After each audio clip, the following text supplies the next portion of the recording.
Professional athletes have always used the most modern equipment in the pursuit of championships. In the 70s and 80s, bowling legends like Earl Anthony, Mark Roth, and Marshall Holman dominated by using what was king in those days, the plastic ball. Today, we rewind back to that golden age as the PBA stars of the present put down their modern ball and throw down with the plastic.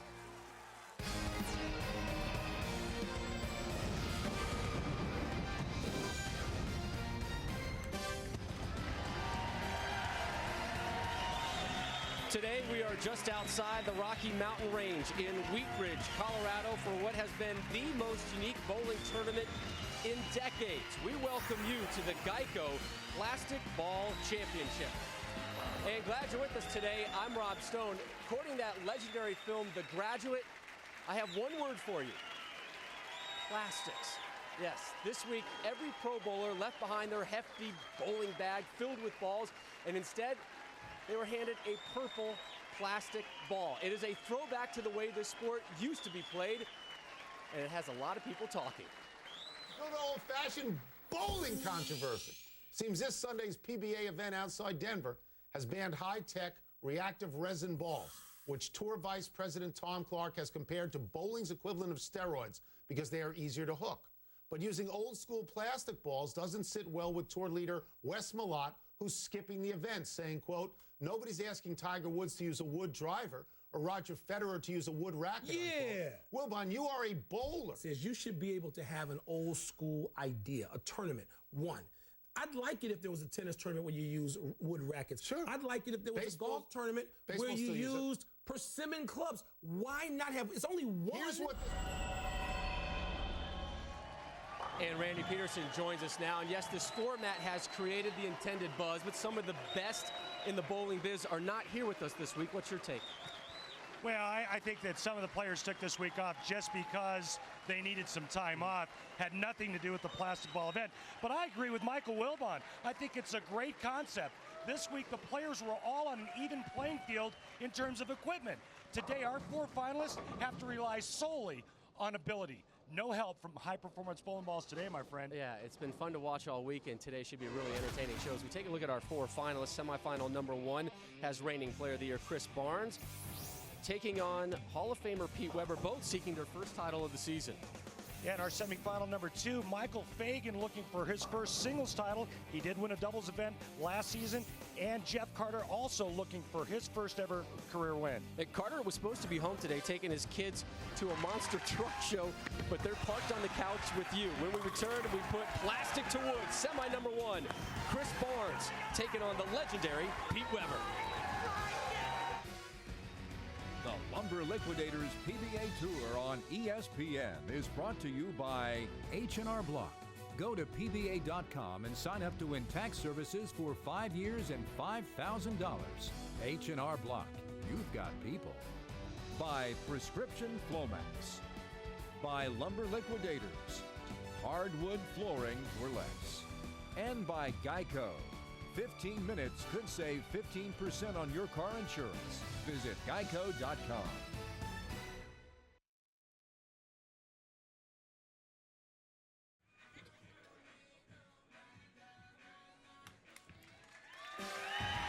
And we welcome you back to the 2009 Geico Plastic Ball Championship, the 23rd PBA Tour event here in the state of Colorado. First back in 1963 as we get set for semifinal number one. Chris Barnes, Pete Weber, great crowd on hand here. And again, Randy, the focal point on the bowling ball this week and today. Tell us exactly what these guys are dealing with.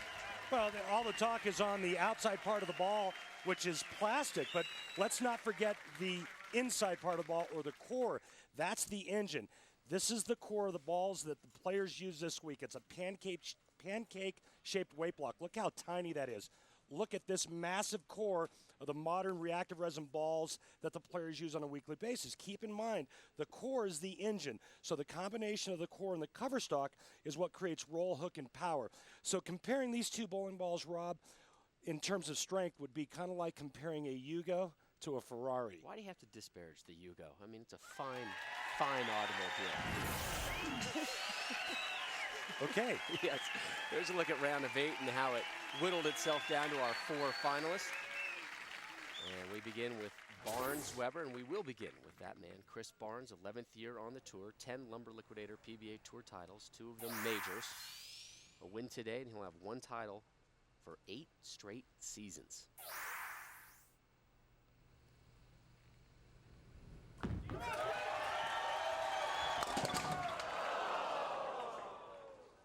Right of the pocket there. And Rob, let me just add that all the manufacturers in the game today have these high-performance bowling balls in their product line. So everybody's up to date with the core technologies and the cover stock technologies. Chris Barnes right now looking to avoid an open frame early on. 2-4-10.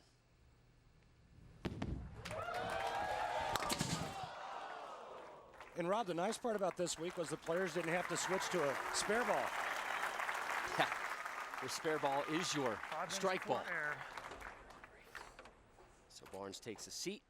Up steps Pete Weber, 46 years old, 29th year on the tour, 34 tour titles, tied for 3rd most in PBA history with Mark Roth. Hey, phones. Of those 34 titles, 8 of them majors, tied for 2nd most with Mike Albee. And he has been on a tear here in the 2nd half of the season.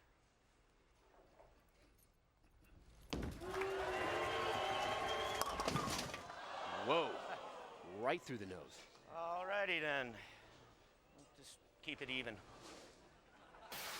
Pete's first 3 or 4 years out on tour, he used plastic and rubber primarily. He says, I remember walking into an event with plastic ball on one shoulder and a rubber ball on the other, and that was it. Game on. So both open up with open frame 9s. Here's Pete Weber on what he would normally be using on this cheetah oil pattern. Normally I'd use a higher line aggressive bowling ball for the cheetah pattern that we bowled on this week, to let the ball do the work instead of me doing the work. Like this week with the plastic ball, I had to do the work, and my hand is really hurting about that.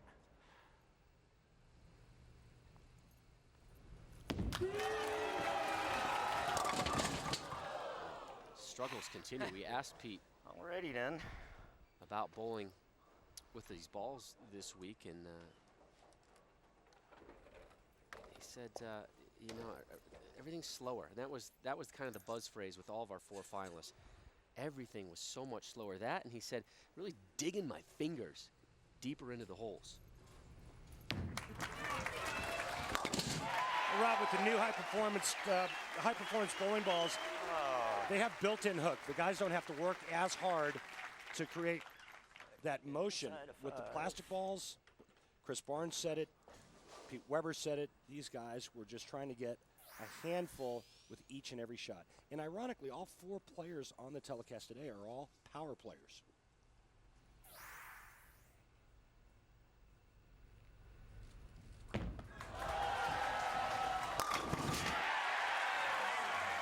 And there's our first strike, and here's Chris Barnes on how he normally would have attacked this oil pattern if it had not been. Normally I would use plastic. one of the strongest balls we have, and I would use a lot less hand, a lot of speed, and use that big core to help even out the gutter and use that dry off the outside. This week I had to use a plastic ball with a 500 grit, a leverage drilling with a hole pass. So, and about as much hand as I've used in about 15 years.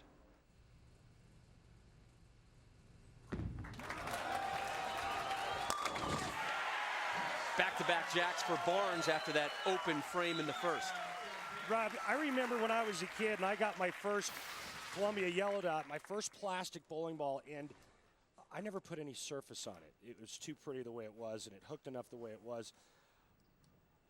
And it was like Christmas all over again when you got that bowling ball. And I know that the players this week, a lot of them really like that concept, that throwback, going back. And let's not forget who used to dominate the tour with a plastic Yellow Dot. How about a guy by the name of Mark Roth back in the late 70s?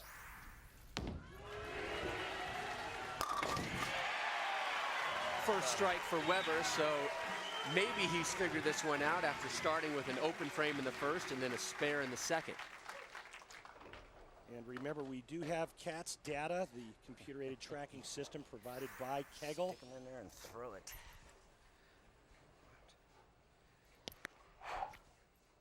data from the Tournament of Champions and Masters, the average ball speed was around 19 to 20 miles an hour. You talked about slower ball speed. Today already 17 to 18 miles an hour.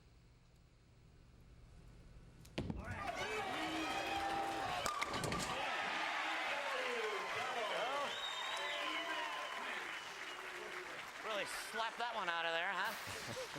Yes, you did, PDW. Players are migrating in a little bit. Remember, the cheetah pattern, the outside part of the lane is typically dry.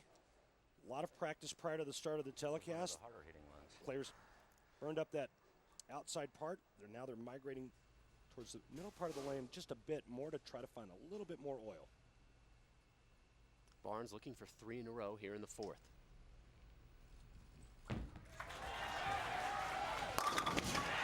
And gets it. You know, often we talk about speed, rev rates, and usually it's very minimal difference from one bowler to the next, even though it has a major impact.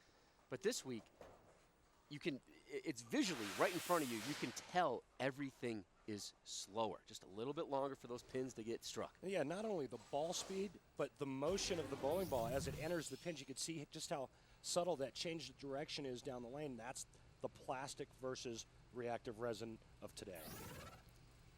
Looking for a 4-bagger.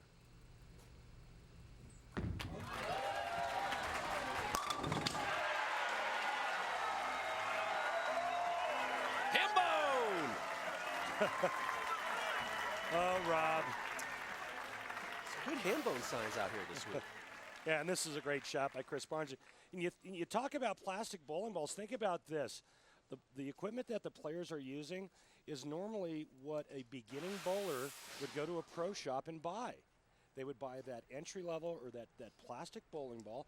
It's the least expensive ball you can buy, and it's a great ball for beginning bowlers to learn with. The only difference between that and what our guys are using heavier equipment. Kicks out that 10. Snapping shots during my approach. Yeah. Looks like both guys are starting to figure this one out. That's 3 in a row for Weber. Do not snap the cameras before I throw the ball, please. So Pete has been on folks for their phones and now their cameras. You and I better keep it down. I don't want to get barked at by PBW. Hey, that's a hornet's nest over there. You don't want to rile that thing up. I love it. I love it.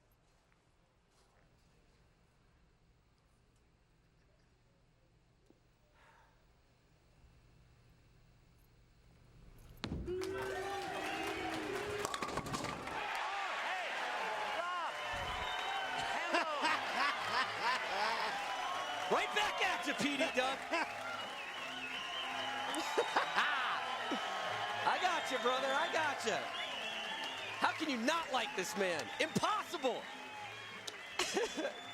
When we return, we'll tell you how Chris Barnes' kids helped him prep for this tournament. I got your ham bone right here, PDW. Best ever.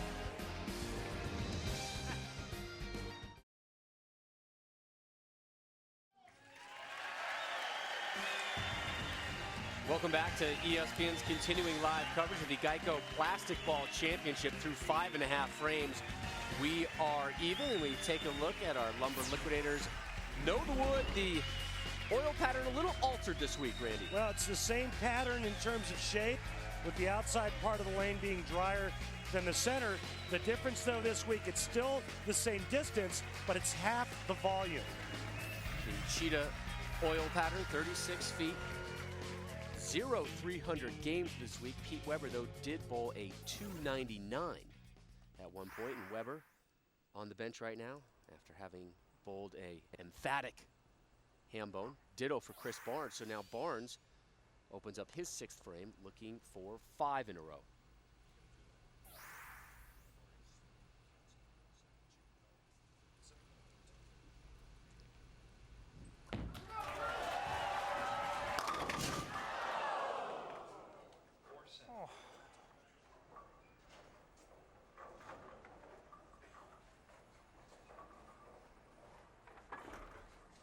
Chris Barnes did some amazing stuff in match play this week.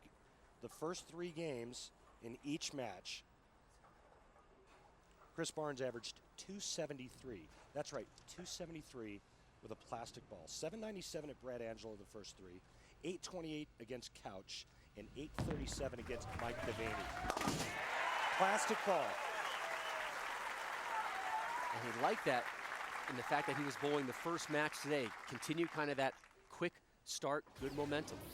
All right, let's take a look at what Chris Barnes is doing. Notice that he's deeper on the left lane than he is on the right lane. 12 board on the left lane, 8-9 board on the right lane. And check out the speed and how accurate these players are with speed control.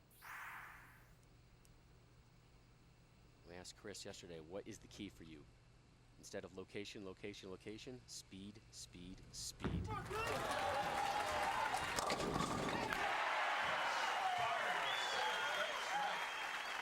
I think for Chris Barnes, this is a golden opportunity for him because the only thing that he has to process today is making good shots in those little micro adjustments.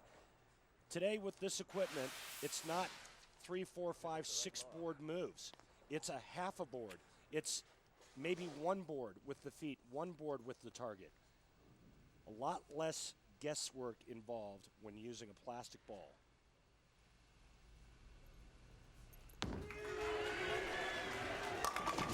Weber drops the nickel. Starting to flex those pipes. There you go. Show us those guns. Take a look at the Denny's Player of the Year points list. Your leaders did not travel to Denver this week. Chris Barnes, though, with a victory, he would now have 32 points and jump into 4th place on the Player of the Year standings, should Barnes win the tournament today.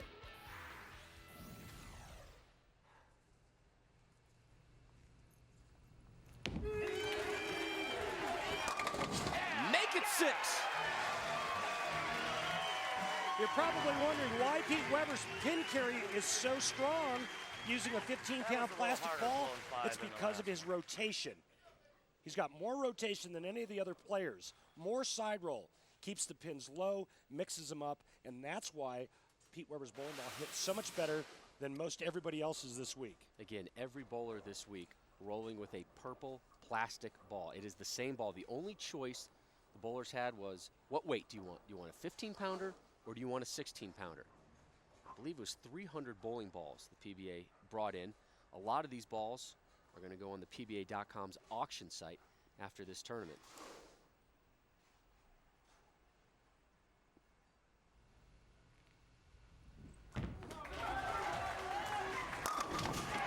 His 6th strike of the match. Oh, here. 2nd in a row after a spare in the 6th.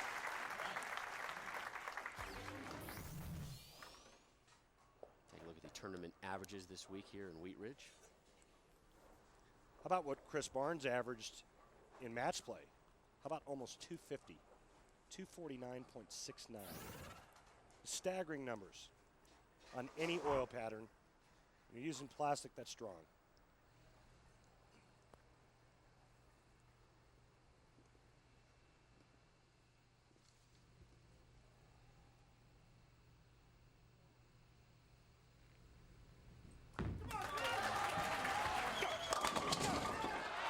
Oof.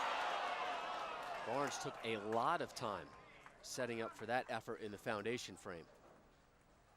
Well, and there's the lack of pin carry for Chris Barnes. He leaves that shaker 5, and this ball is pretty good. He likes it. And Barnes admitted to us yesterday that he practiced at home for a few days with his old Pepsi spare ball, which is a plastic ball, and he would take on his kids, the twins, Ryan and Troy, and it was basically 2v1. He'd take their scores versus dad. Twins, they won.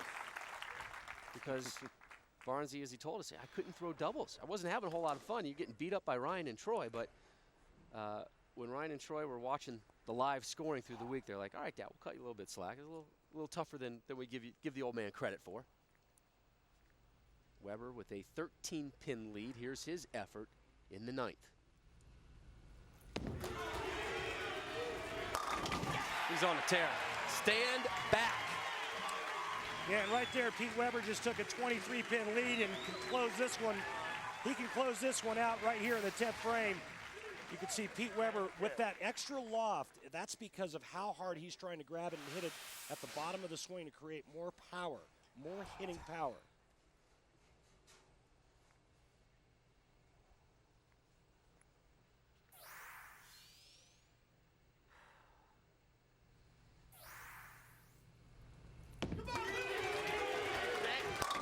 The double ham bone moves him on.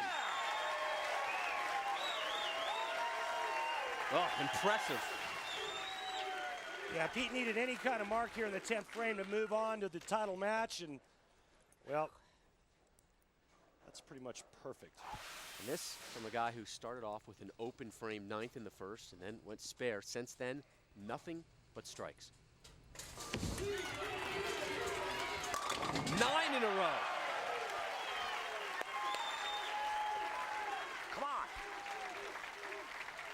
Now, we've seen him the last couple weeks on television.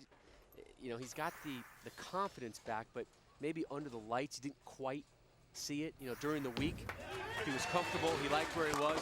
This is the first time I've seen him on television in a while where you are fearful to bowl him.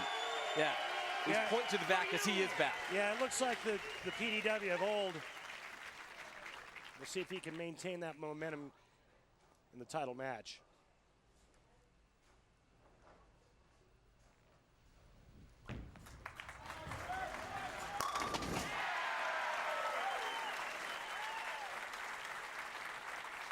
So Chris Barnes will go to 1-4 on TV this season.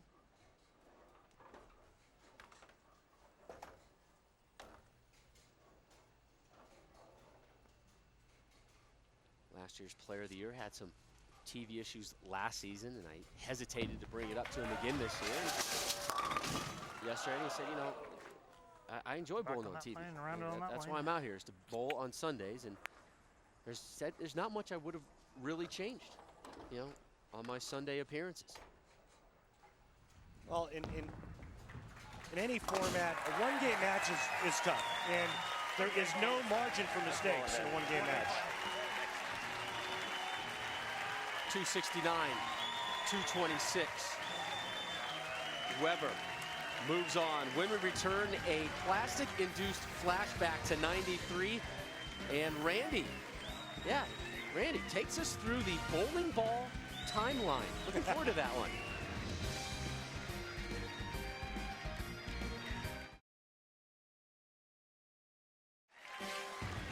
We welcome you back to the Brunswick zone, Wheat Ridge, Colorado, and our continuing live coverage of the Plastic Ball Championship. Our thanks to Jerry Wilson, the general manager here at Brunswick Zone Wheat Ridge.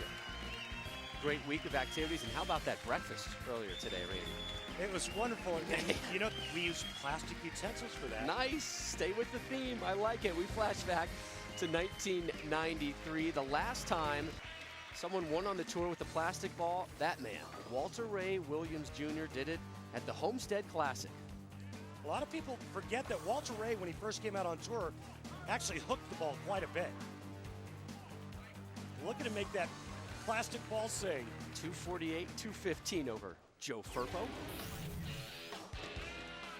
This the second stop in the PBA Extreme Swing. Began in November in Detroit. The Ultimate Scoring Championship continues next week in Indianapolis with the Atonic Marathon Open at Woodland Bowl there in Indy. And the Woodland Bowl hosting the tour for the 26th time and for the 6th season in a row. It's a unique marathon format, features 6 different oil patterns and 54 total games. Live coverage next Sunday, 12:30 Eastern on ESPN. And equipment, like in any sport, has changed dramatically through the years. No difference in bowling. Here's Randy with the evolution of the bowling ball. The evolution of the bowling ball. Well, I'll tell you, a lot has changed in 50 years on the PBA Tour. Back in the 50s, all the players pretty much threw a rubber bowling ball. These balls didn't hook, and there was an emphasis on shot making and accuracy. Who can forget the black and white videos of Don Carter winning his 5 majors? In the 60s and 70s, we saw the introduction of plastic. And even though the players still at times used rubber, plastic was the dominating ball. Earl Anthony won the majority of his 10 majors using plastic. And who can forget Mark Roth in his dominance in the late 70s, winning 22 times using a yellow dot. And that's when we actually started to see a little bit of ball motion. The 80s saw the introduction of urethane. And this very ball right here, Del Ballard won 4 majors. And all of a sudden now we started to see more and more ball motion down the lane. In the 90s, we saw the introduction of reactive resin, and in my opinion, it totally changed the game. The scoring environment in the sport skyrocketed. 300 games went through the roof because this ball was the most angular, most hook that anybody had ever bowled with. He has just made his 52nd 300 perfect game. In 2000, they came out with an even stronger reactive resin. It's called Particle. It would actually put these tiny little pyramids in the cover stock of the reactive resin. It's kind of like putting snow chains on your car tires. This thing is the most aggressive piece of equipment money can buy today. You know, a lot has changed in 50 years, but there's one constant that remains. They're all still round. All right, we assume they're going to remain round, Randy, but what's next for the future of bowling balls? I don't know. I don't know how much stronger they can get. USBC's putting restrictions on the dynamics, the numbers of the cores. So, well, I'll tell you what, there's always companies out there, manufacturers, experimenting with different shapes, different types of weight blocks, different cover stocks, and trying to find that perfect combination to create that monster bowling ball. You know, in 20 years, there's going to be a couple more bowling balls on that next timeline that you're going to have to do. So start doing your research on that one, all right? When we return to Wheat Ridge, semifinal number 2, Michael Fagan taking on Jeff Carter, and Hall of Famer Brian Voss joins us live in the booth. Good reacts, Brian.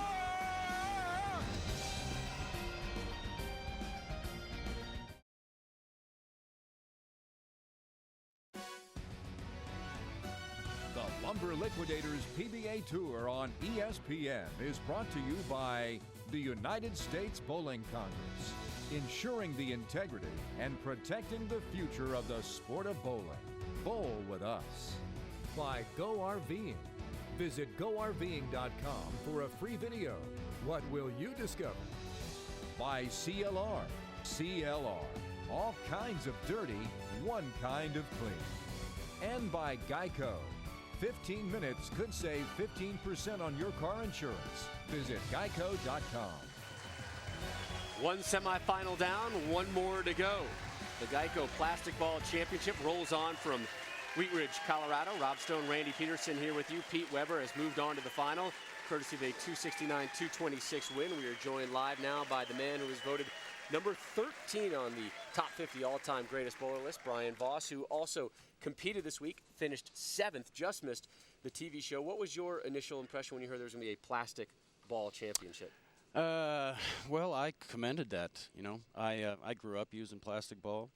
I think it, you know, it brings out some features in players that don't exist nowadays. You know, you have to have control of ball speed, change your hand position, do different things. So it was good stuff. Did you enjoy it as much as you thought you were going to enjoy it? Well, darn, I one game away from the show, so I really enjoyed this week. Now, it was really nice to be in the mix again. You've been bowling a lot lately and bowling well. Are you starting to maybe get some thoughts about showing up a little more regularly for us? I've got the fever again. I've Good. got the fever. We're going to be shooting up a lot more. All right. Well, Jeff Carter did not have a fever when he was picking out that jersey. There is a story behind it. Here is Carter to open up semifinal number 2 versus Michael Fagan.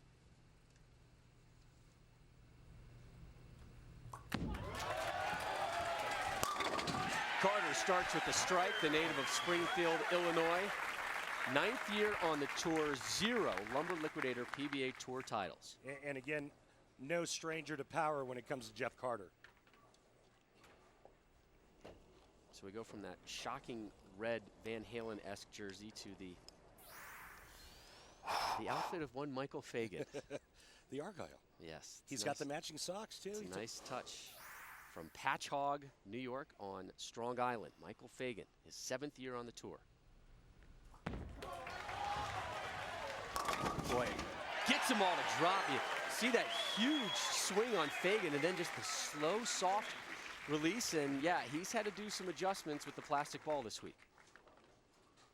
Now, normally I would use a ball like this, kind of smooth arcing ball, so I can play close to the gutter on the cheetah pattern. By today's standards, this is probably a mid-range ball. Cheetah pattern is a short pattern. Today I have to use a plastic ball.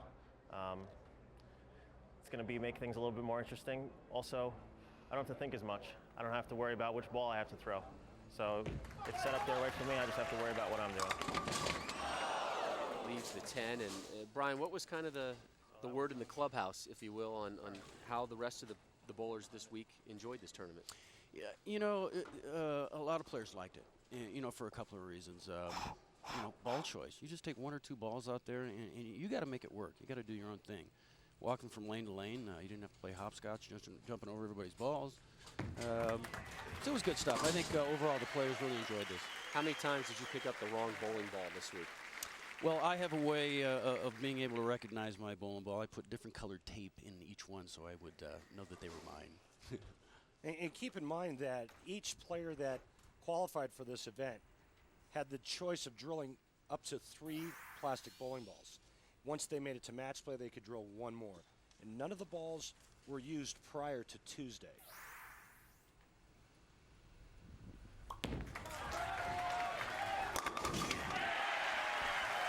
Carter opens up with back-to-back jacks, and here he is on the change he had to make due to the bowling ball.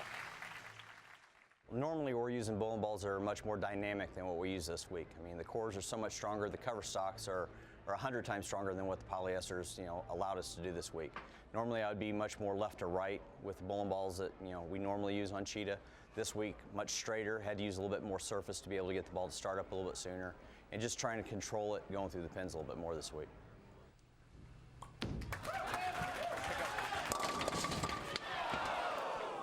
7-pin shy of an opening 3-bagger. He bowled 5 events at the start of last season before needing surgery to remove a cyst on the middle finger of his right hand that caused him to defer his exemption to this season. He has made televised shows twice before, both coming in March of '07.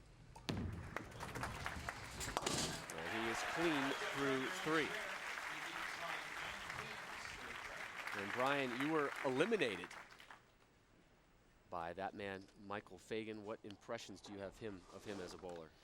Well, I think Michael's he's a player that's really coming into his own. You know, he's learned how to go right at him. You know, he showed some touch this week. You know, just a little bit softer ball speed.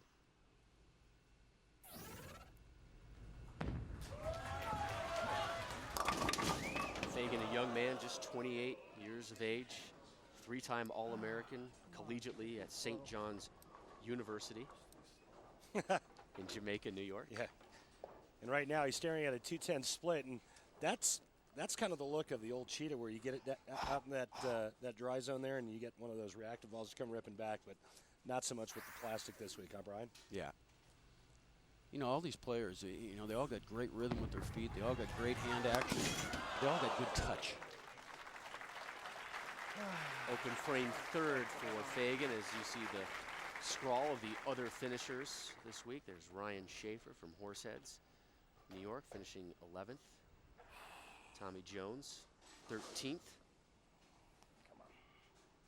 Getting back to the amount of balls that the players were allowed this week in a regular tournament, guys that make it, or players that make it to television, they'll go through 8 to 12 bowling balls. You touched on it, Brian, not having to trip on all of the equipment that was that's sprayed all over the lanes during qualifying.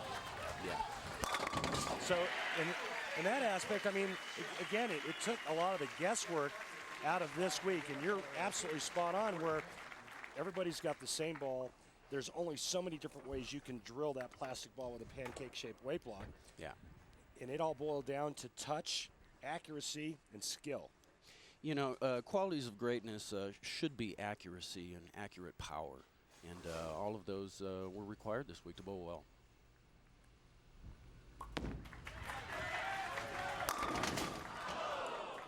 Well, that ball hit like it was plastic. It is plastic, Jeff. And this hit was probably pretty common this week on, Brian, the week 10. Oh, lots of week 10. Eugene McCune had the front 11 and left an 8-10. sure Eugene will appreciate you on that call there. So after opening strikes, Carter squeezed into some skinny jeans there to get that spare. And the jersey, you have to talk about it because it's staring right at you as we take a look at that one just getting knocked down. And he told us yesterday, I'm a child of the 80s, which means all of his Gemini jerseys designed by the inspiration of Eddie Van Halen's guitars, those Frankenstrats. His favorite VH album, 5150. He had it fired up on his iPod this morning through warm-ups. Right through the nose. Ouch.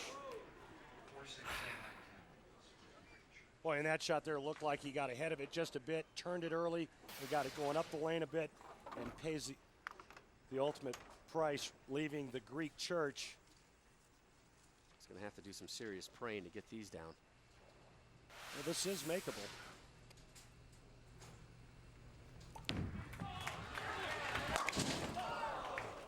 So both have now thrown an open frame.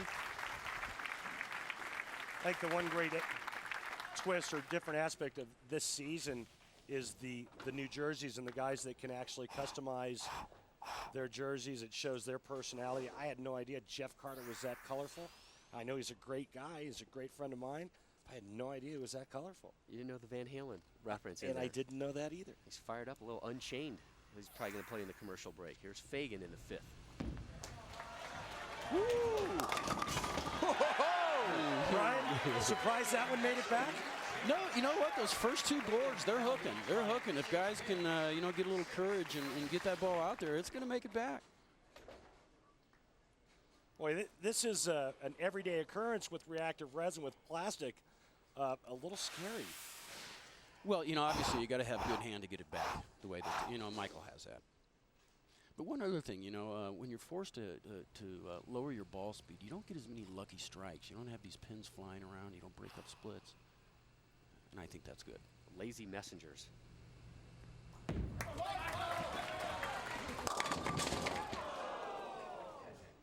Well, he trusted it, and he went back to it and got that ball wide. Hand under it. He just needs it to come off of that spot a little bit harder. I'm not sure if that's possible, but with a big hook player like that, Brian, how does he get that ball to face the 1-3 a little bit more flush? Well, just a little lower ball speed. Just soften up a little bit. That's kind of what Chris was doing on the left lane. Just move left and a little softer. And that's touch. Those are skills that need to be owned through years and years of experience and practice. We are done with 5.5 frames of semi number 2, the winner to take on Pete Weber. And Brian Voss, we appreciate you joining us and taking the time to talk with us. Always a pleasure. My pleasure, guys. Safe flight to Paris in a couple weeks. Keep rubbing that one in. The conclusion of semi number 2 when we return to Denver.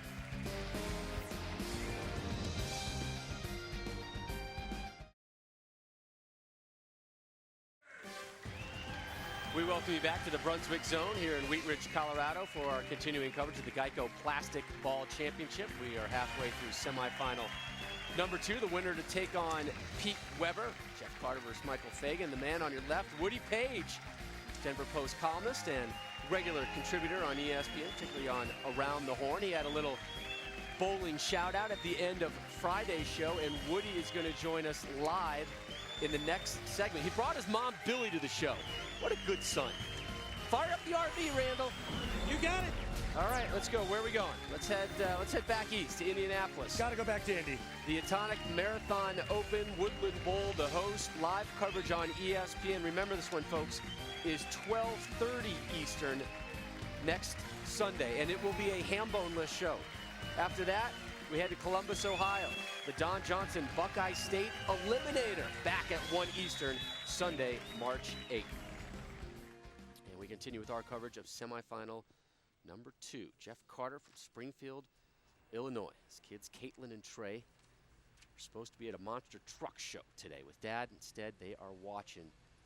They are very proud of Pops. Carter looking for his first ever tour title. Down 5, we begin the 6th for him. Likes it, gets it, drops his 3rd strike of the match. Is it just me, or is that a spectacular looking shirt? I love that shirt. I want to see how he tops it. Take a look at our cat stats, brought to you by Kegel, official training center of the PBA. Look at the miles per hour. Remember, the last two events that we actually had cats, the players were up around the 19, 20 mile an hour range. Michael Fagan in the 17s. Another crack for Carter. So he gets some much needed momentum coming out of that commercial break with back-to-back jacks in the 6th and the 7th. He also opened up with a pair of strikes in the 1st and 2nd. Jeff Carter made a grip change with the help of Del Ballard Jr. and also worked on his timing with Mike Jasnow in Reno. Said Mike Jasnow really got him back into the swing of things along with the grip change. That's why he felt Friday night was the best bowling he has done in years. PBA, in conjunction with Luby Publishing, produced a collector's edition book featuring the 50 greatest bowlers in PBA history. Head over to PBA.com and click on the banner link to order yours today. Oh boy, 7-10 with a plastic ball. Christ. It's almost difficult to watch Fagan right now because you just see that backswing and you were expecting that ball just to be unleashed with fury. It's just such a simple little soft follow through, which is necessary this week. Right now he needs to really bring some heat right at the 10 pin or 7 to bounce it out. He goes after the 7, it does no such thing. So that is his second open frame of this match. The first came in the 2nd. He can max out at 213, can Fagan. He's in an 18-point hole as we begin, 18-pin hole, I should say, as we begin the 8th. Michael Fagan has to get a little bit more on this, a little bit softer speed to get that bowling ball to face the 1-3 pocket more flush.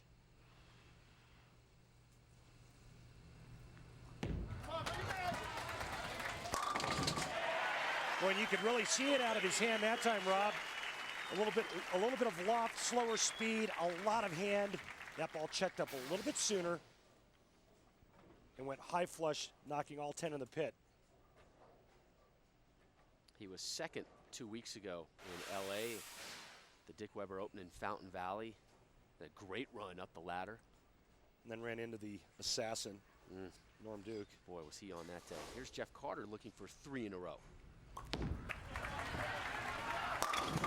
Gets himself a turkey. Starts padding that lead just a little bit more. And you're looking at a man back in 2000-2001 who averaged 261 in the league for an entire league season, 5-man league. Pretty impressive. He knows how to throw a lot of strikes.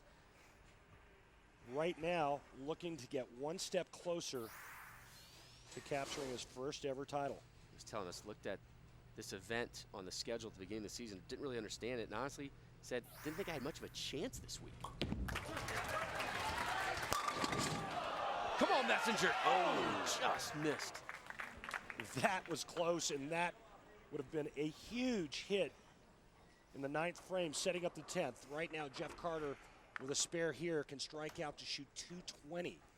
Michael Fagan would have to strike out 9th and 10th to shoot only 213.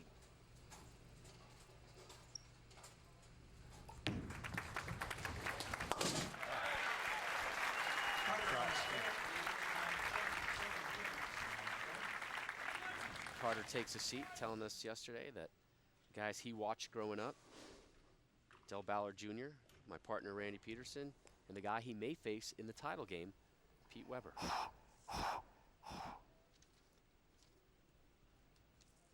Big foundation frame attempt here for Michael Fagan, seeking his first singles tour title. He has a doubles tour title he won last season with Brad Angelo.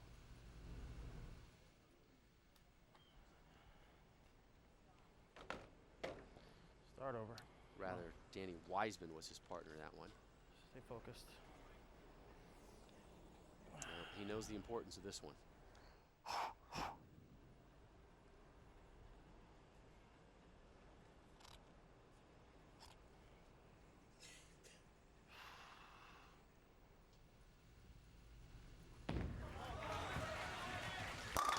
Worth the wait.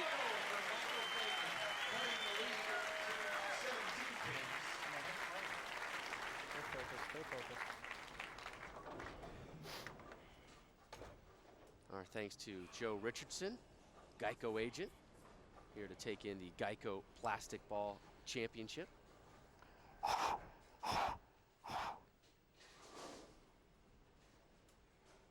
Fagan down 17.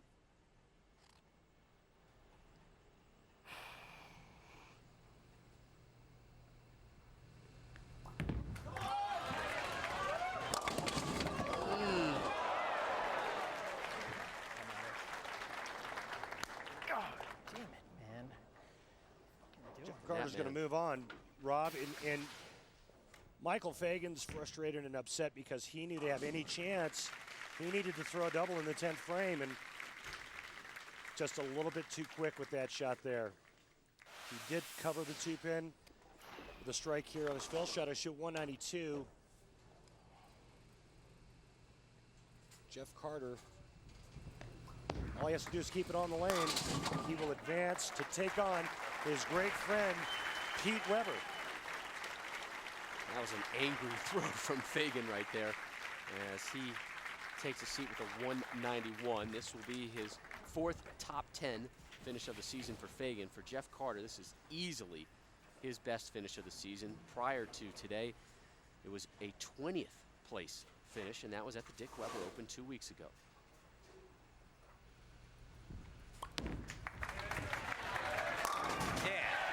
For you, Dell. Thank you very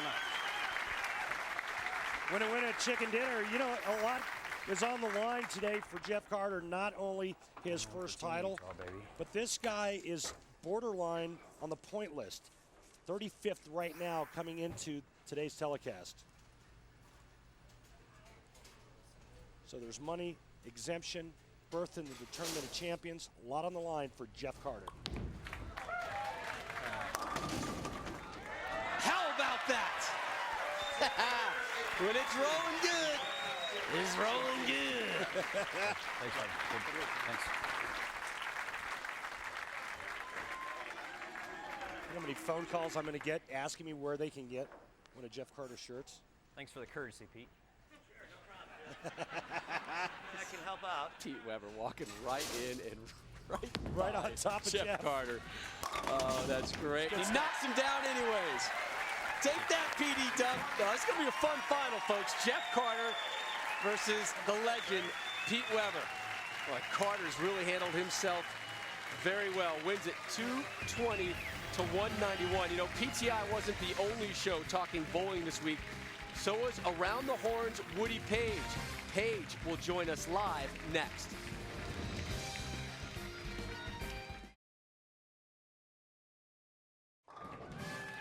And we welcome you back to Wheat Ridge, Colorado as we get set for our title match of the Geico Plastic Ball Championship. We saw at the beginning of the show, our friends at PTI had a bowling conversation on Friday.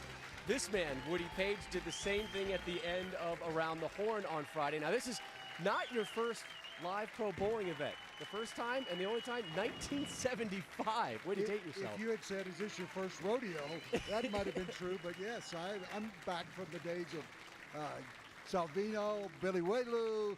Don Carter was my idol. The way he carried the ball up to the lanes, I loved bowling growing up. My dad was a pin setter as a teenager. My mother bowled in leagues, and I had 3 consecutive games of the same score. And what was that score?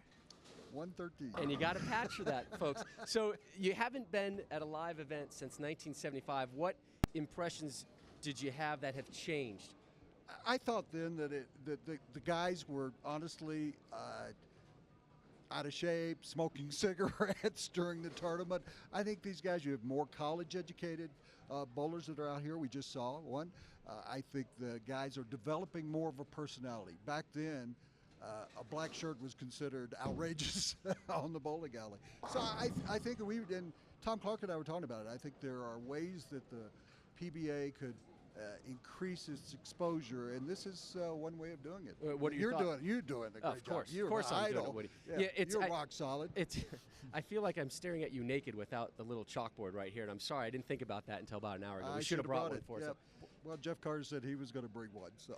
We'll get right to that. What are your thoughts on this plastic ball controversy or in competition? Well, it's, in my mind, a lot like golf. that technology has pushed the sport almost beyond where it should be. You can't put trees on the bowling alley. You cannot take the lanes and put spikes along them. So I think what you have to do is at least examine the ball and see how much it's actually being more important than the bowler. And in that case, I still think it should be Tiger Woods with persimmon clubs could beat anybody else. I believe with the plastic ball, and I love this concept. I wish golf would take it up. Maybe tennis have a wooden, where you have to use wood and maybe the old balls and stuff like that. I really believe other sports should pick up on this idea. Hey, thanks for joining us. We appreciate it. Say hi to our friends at Around the Horn. We'll see you great tomorrow. to see you, and I'm having a time out All right, yell Hambone in the final game. All right, here time now, Randy, with our Geico Championship recap. All right, guys, thanks very much. Semifinal number 1, Chris Barnes and Pete Weber go at it. Pete Weber takes down Chris Barnes 269 to 226. Then in our second semifinal, Jeff Carter takes on Michael Fagan, takes out Michael Fagan 220 to 191, setting up a great title match between the two buddies.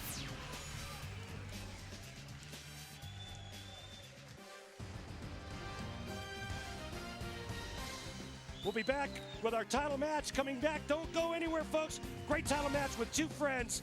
Stay with us.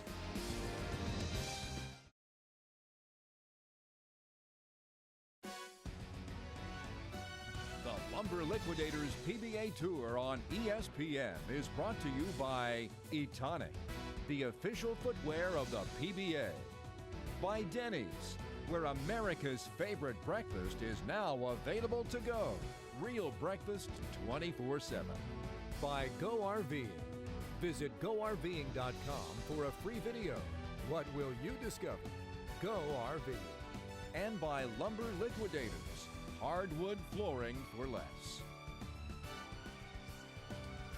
There's a look at the non-plastic Geico Plastic Ball Championship trophy.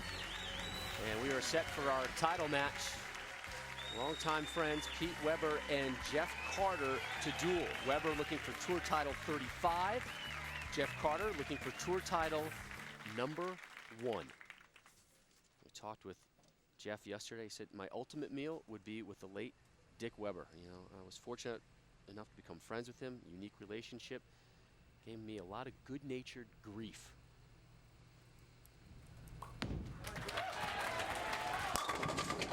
Said the entire Weber family has been like family to me with that Midwest connection. We saw Pete just kind of walk right in on Carter's closing efforts there in the 10th frame, which didn't matter with the match in hand.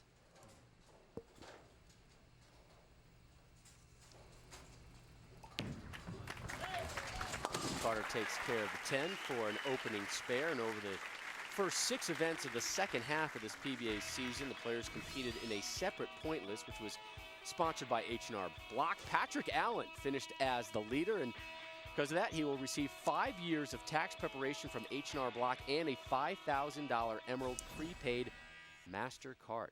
Good job, PA. Here is PDW, Pete Weber, number 4 on the all-time 50 greatest bowler list. He had closed match number 1 with 10 consecutive strikes. If he had gotten a strike there and another one, Randy, he would have received a... Well, he would have bowled an Andy Verapapa 300. Of course. And I'm sorry I had to remind you about that. I was so hoping to get that Andy Verapapa 300 game in. And of course, those of you watching at home, you know what an Andy Verapapa 300 game is. And it is what, Rob? It's 300 game that just kind of carries over from one match to the next. From one game to the next. 12 consecutive strikes from one game to the next. Take a look at the accuracy and consistency of Pete Weber. Look at the miles per hour. 17.8, 17.5, 17.9. That's some scary ball control.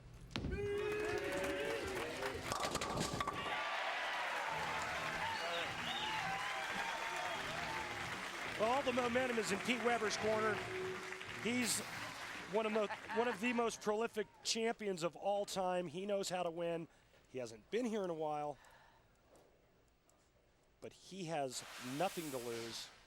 Pete Weber is in cruise control right now, bowled a big first game, all the pressure on this man, Jeff Carter, trying to win his first ever career title. And there's his first strike in the title match. Close enough. Here's Carter talking about going up against a living legend in Pete Weber. At that point, it doesn't matter. I mean, I'm just going to be there to bowl my match, and whoever I bowl, I bowl. I can't control who I bowl or what they do. At that point, it's just totally up to me. 122 events without a title for Carter, fourth longest streak of current exempt players.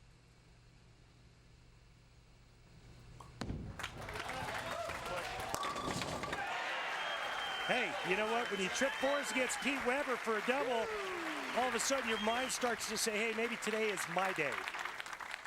Looked a little heavy there, but he gets them all to drop, so back-to-back strikes for Carter in the second and the third. Here's Pete Weber in the third, and he was fired up about this tournament format because he told us, I can make my plastic ball hit harder than most. I thought this was a great idea coming in, and I wish we had more plastic ball tournaments. Maybe a little selfish there.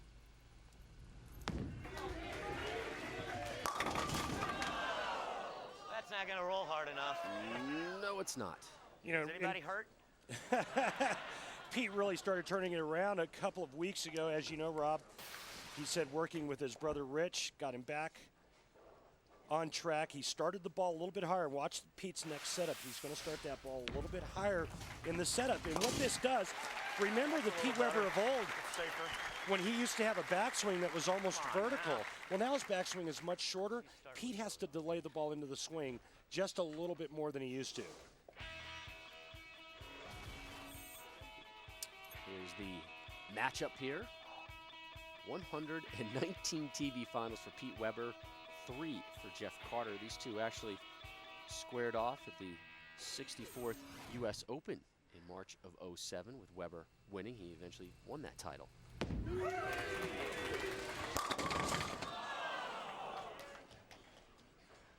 It's not quite as hitting as hard as last game. Yeah, now, and what's the adjustment, Pete? Week 10. Right now, Pete is calculating the move that he will make or the adjustment he will make the next time he's up on the right lane. And Rob, I think that move is just getting a tick slower. A little bit softer speed to get that ball to turn the corner just a little bit harder. Well, regardless, this will be the best finish of the season for Pete Weber. At least I got the 8 out. Best coming in was third at the tournament named after his late father, the Dick Weber Open in Fountain Valley.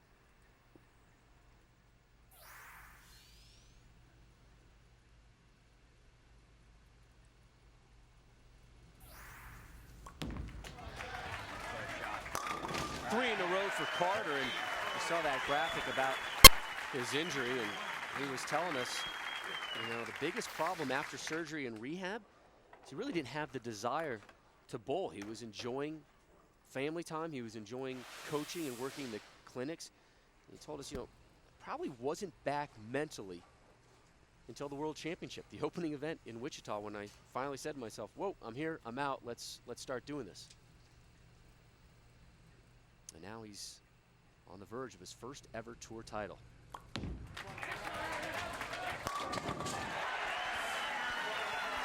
Hambone in the title match for Carter. Little mile-high hambone.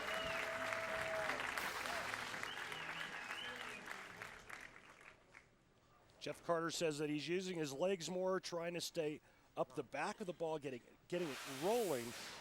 Those were the key ingredients for his success this week.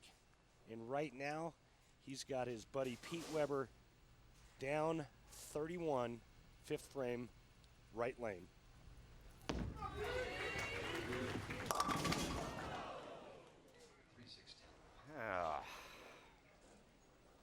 Boy, Rob, I can't tell you how many times in my career I experienced exactly this, where you make some good shots, your carry is bad, and then you make an adjustment and lose pocket and go right through the nose, and that's exactly what happened to Pete Weber.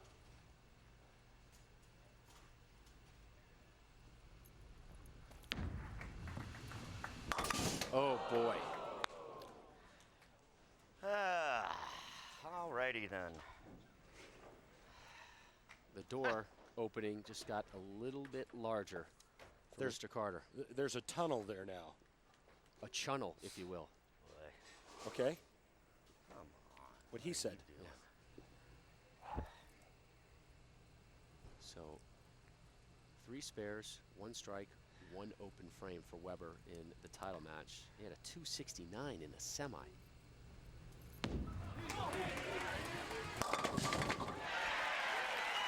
Heavy, but a strike. He'll take it and take a seat and still try and figure some things out. But now Weber's thinking one thing and one thing only. Must strike the rest of the way to have a chance. Carter can max out at 290. He is working on 4 consecutive strikes as he enters 6th frame play.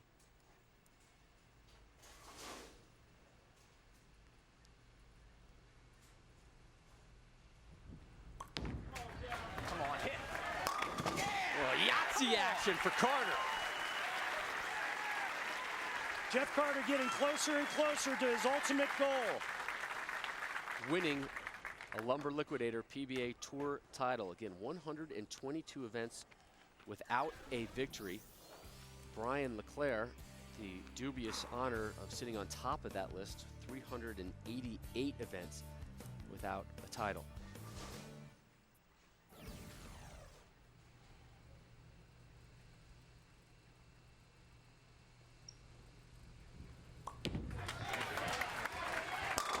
Crack open a 6-pack. 6 in a row after an opening spare. Carter in command of this title match. Rob, he's such a good guy. He's got a lot of friends out here. And I'll tell you what, you know, the players watch the telecast. I guarantee you there is nobody rooting against Jeff Carter today.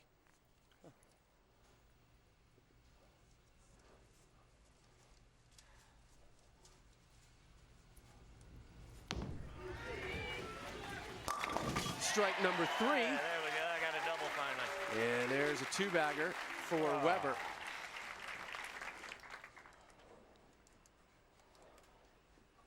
That open frame in the 5th really going to haunt him.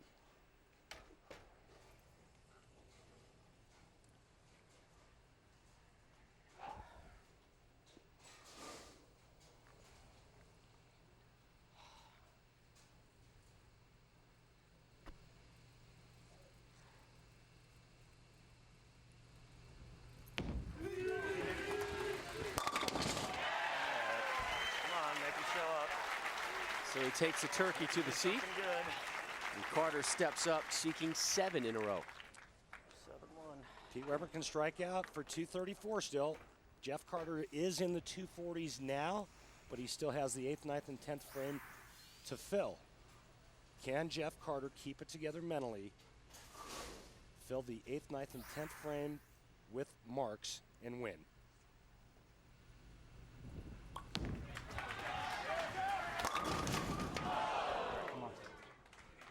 Rob, all he needs is good count and spares the rest of the way.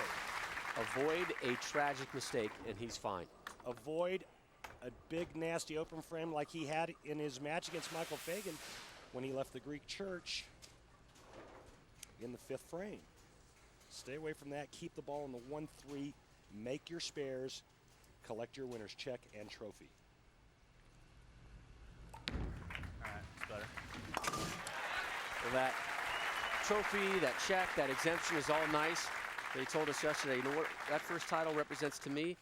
All I want from it, I just want to see the look on my kid's face. That's all he wants.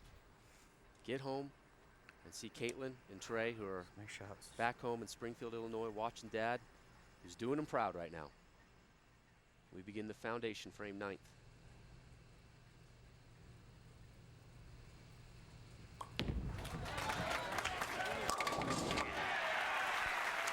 He's 1 frame away, Rob. 1 clean frame away.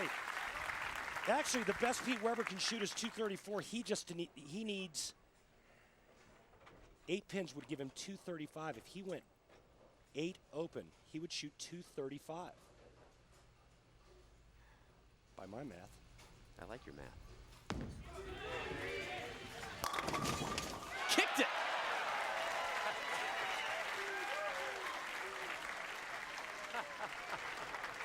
He didn't celebrate that ham bone quite as extravagantly as he did the semifinal. Yeah, no throw up to the booth for Rob Stone. No, I'm a little disappointed. I've been spoiled. Yeah, and you were waiting for that all day. Don't say that. You know, don't even think that you weren't. I mean, he gave us a heads up yesterday. That made your entire week. Week? Don't limit it to just a week, my friend. It is official. Jeff Carter. Well, that ball hits too hard, doesn't it? Is your newest champion.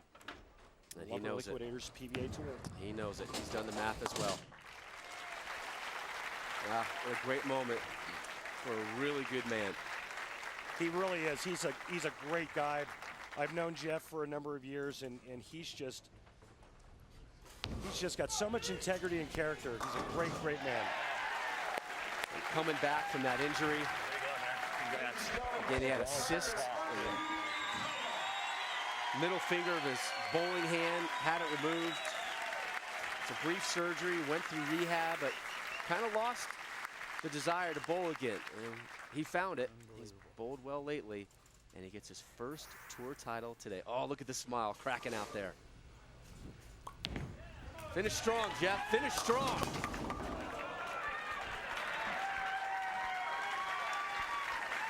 He just wants to finish.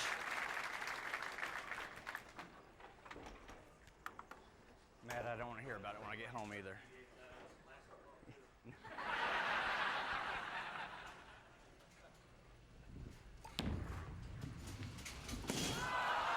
He doesn't care. He just wants it over. Great job. Great job. Tour title #1 to Jeff Carter. Caitlin, Trey, this is for you guys. Love you.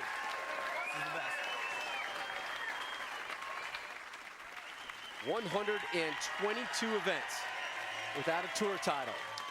4th longest streak of current exempt players is no more. Springfield, Illinois' Jeff Carter is your Geico plastic ball champion. See Randy Peterson with Jeff. I thought you didn't have a chance this week. What happened? I have no idea. I mean, to end up in this spot bowling against Pete, I mean, what else could I ask for? I mean, this is unbelievable. You got some pretty special viewers at home watching. You have a message for your kids? Yeah. Caitlin, Trey, I love you guys. I miss you. Sorry I won't be home next week either because I have to start driving for Indianapolis like in about 15 minutes. So, but it's going to make that drive a whole lot sweeter. Jeff, what do you think the biggest difference was for you this week aside from the difference in equipment? This week made me focus on my mechanics a lot more, and it kind of took some variables out of play that I've been having some problems with this year. I just kind of kept everything in slow motion and stayed patient and let things come to me. And in the title match, any added pressure going up against one of the greatest of all time? To be honest, it was actually easier. I mean, Pete and I are good friends. Pete and I are good friends, and I felt comfortable bowling against him at the U.S. Open. I felt fairly comfortable here, so I'm fortunate to be able to get my first title against one of my heroes. And who would have thought we would have had a classic Carter-Weber matchup in a plastic ball tournament? So, congratulations, great job, Jeff. Thanks. Jeff Carter victorious for the first time in his PBA career. Pete Weber still winless this season.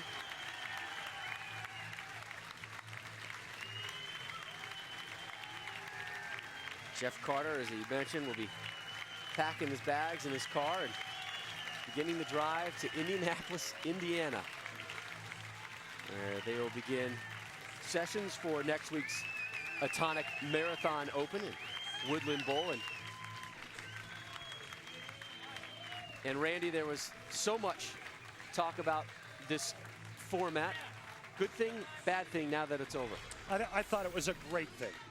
Great thing. A great tournament, throwback, and it really had a lot of different elements that we normally don't see on a weekly basis out here. This may not be the last we see of a plastic ball championship. I would hope not. Yeah, it works well. Again, next Sunday, 12:30 Eastern here on ESPN. in Indianapolis for the Etonic Marathon Open. Again, that format featuring 6 different oil patterns. That one should be interesting. Yes. But the story outside of the plastic ball is Jeff Carter with a mile-high victory.